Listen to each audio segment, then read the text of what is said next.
ढाई दिन के सांसद को पेंशन और जवानों को पेंशन, ये गंभीर मुद्दा है। यहाँ शहादत में भेदभाव है। क्या अर्धसैनिकों को पेंशन नहीं दी जाती? बिल्कुल नहीं, यही एक बड़ा गंभीर मसला है कि पुरानी पेंशन बहाली के लिए हम बराबर पिछले 7 साल से जंतर मंतर, संसद मार्ग, राजघाट पे बराबर प्रदर्शन कर रहे हैं, लेकिन आज तक सरकार के कान में क्यों नहीं रही है। बराबर संसद में भी आवाजें उठती रही।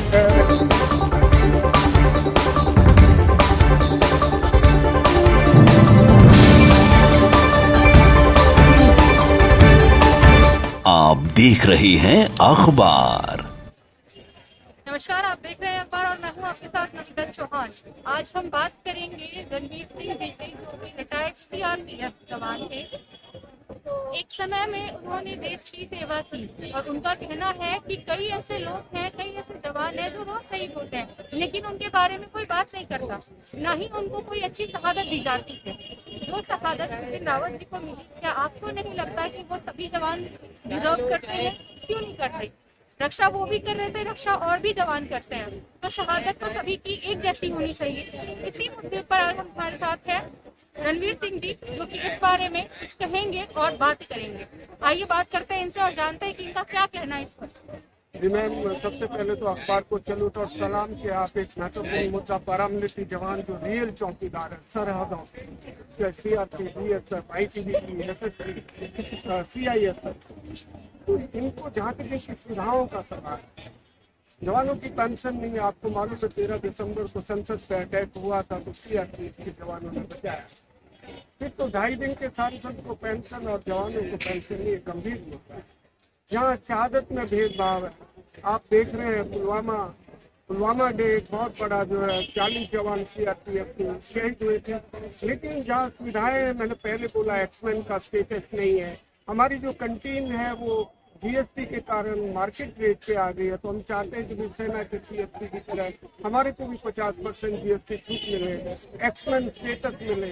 अर्धसैनिक कल्याण बोर्ड का गठन हो राज्यों में, जैसे सैनिक कल्याण बोर्ड है, लेकिन आपने कभी, हमारा तो नाम ही ऐसा अर्धसैनिक, तो हम चाहेंगे कि हमारे लिए भी कल्याण बोर्ड बने। क्या अर्धसैनिकों को पेंशन नहीं दी जाती? बिल्कुल नहीं, यही एक बड़ा गंभीर मसला है कि पुरानी पेंशन बहाली के लिए हम बराबर पिछले 7 साल से जंतर मंतर, संसद मार्ग, राजघाट पे बराबर प्रदर्शन कर रहे हैं, लेकिन आज तक सरकार के कान में क्यों नहीं रही है। बराबर संसद में भी आवाजें उठती रही हैं। तो हम चाहेंगे कि जो सर्द के वास्तविक चौकीदार, लोग समझते नहीं है कि भाई, सब सोचते हैं सेना, मिलिट्री, लेकिन जो, क्योंकि कॉम्बैट ड्रेसेज जैसे हवाई अड्डे पे हमारे सीआईएसएफ कश्मीर और नक्सल बाहुल क्षेत्रों में आए दिन जवान शहीद हो रहे हैं, जब शहादत में भी भेदभाव होता है तो बहुत बड़े दुख की बात है। हमने सुना है आने वाली 14 तारीख, फरवरी की 14 तारीख को आप लोग कुछ करने जा रहे हैं, बताएंगे इसके बारे में?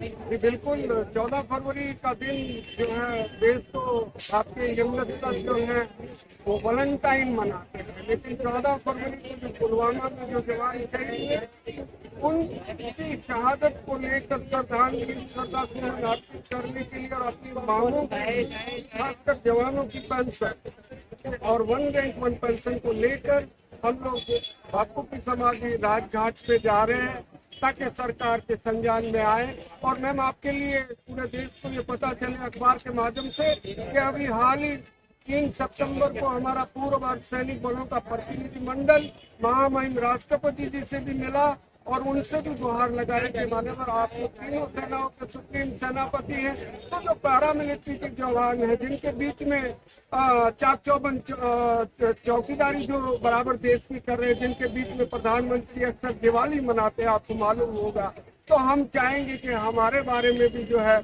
माननीय प्रधानमंत्री जी को आप कहें, लिखें कि भी इन जवानों की पेंशन होनी चाहिए। और इसी को लेकर हम राजघाट बापू की समाधि में 14 फरवरी को जा रहे, क्योंकि सरकार तो सुन नहीं रही, तो बापू के सिवाय क्या है। जब आप राष्ट्रपति जी से मिले तो क्या उनकी तरफ से कुछ मदद मिली आपको?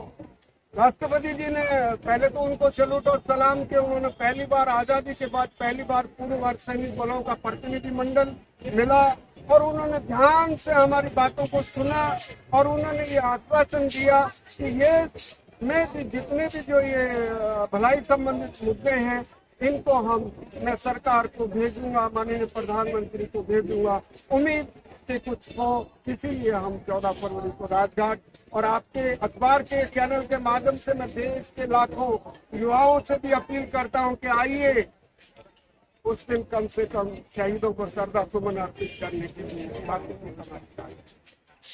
अभी तक कितनी बार सरकार की तरफ से आप लोगों को मदद मिली? आपने कई बार प्रदर्शन किए, क्या सरकार ने मदद की है के बाद?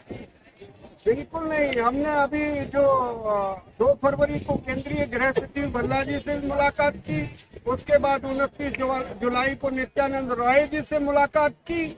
हमने जो है 14 नवंबर को मोहतरमा निर्मला सीतारमन से मुलाकात की। 2019 और 2019 28 29 जुलाई को संसद भवन में अमित शाह जी से मुलाकात की। हमने कहा सर आप हमें अर्ध के नाम के कुछ दे दीजिए, हालांकि अर्ध सैनिक तो अर्ध तो हम नहीं है ना, हम तो पूर्ण है। नाम ही ऐसा है कि अर्ध कुंवारी हो, अर्ध नगन हो, अर्ध नारेश्वर हो, तो हम तो पूर्ण सैनिक हैं। लेकिन हमने कहा कि सर अर्ध सैनिक कल्याण बोर्ड बनाने में सरकार को कोई बड़े बजट की जरूरत नहीं है।